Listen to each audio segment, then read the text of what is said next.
PwC has conducted a piece of research, and that research has been all around envisaging the future and looking at 2020 and trying to identify 3 potential scenarios that could exist in 2020.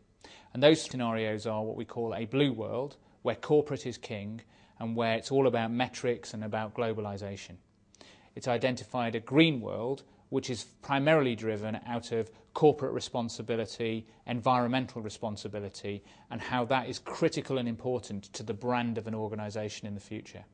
And we've also looked at an orange world, where we said tribes thrive, where the success of an organisation is likely to be more reliant on its agility, and in order to be sufficiently agile in that environment, it taps into networks of people who are not employees but sit in guilds or sit in organisations outside of it. There's much more emphasis on sourcing and outsourcing in that world. Key features of how individuals would then operate in the orange world relative to perhaps how they might today would be things such as the fact that individuals would be accountable and responsible for building their own capability and skills rather than relying on organisations to do that. The way they would do that, we envisaged, would be that they would set up guilds between them, and those guilds would focus on technical areas and specialist capability, and between them they'd share that knowledge and share that capability. People are likely to have to buy into that, either through donating time or money to help other people build those skills. The advantage of a network world would probably depend in the industry and would probably depend on the kind of services and the pace and agility required within a given industry.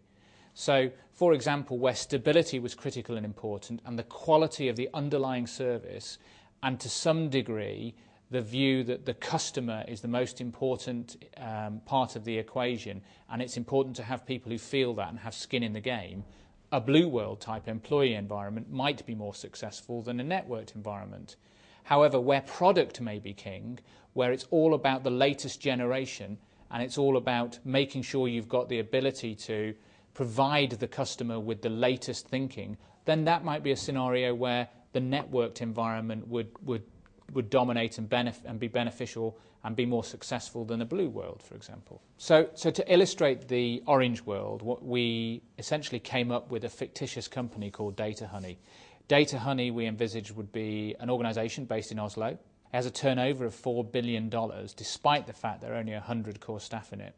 And it operates in the technology sphere, focusing around communication services to other organisations. It was able to grow significantly, focus on the external marketplace, providing the services that it provided to its customers without having to create a significant infrastructure and the cost associated with creating that infrastructure.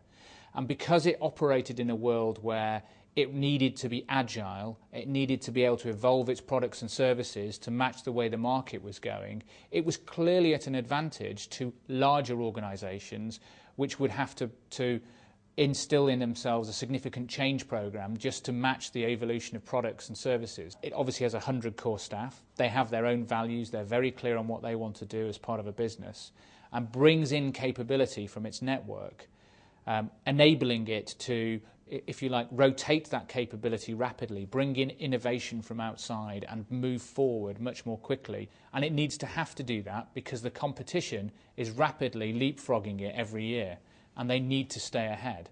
Bringing in new thinking and new ideas and new technology and converging those into one product is not necessarily as easy if you've got a single employee base that you're leveraging from. If you have an employee base that is drawing in people who are perhaps learning things in an entirely different industry and bringing in that innovation, it's easier to keep ahead from a product perspective. It is also fair to say that in today's world there are organisations that are able to leverage their capability to identify talent and bring them in.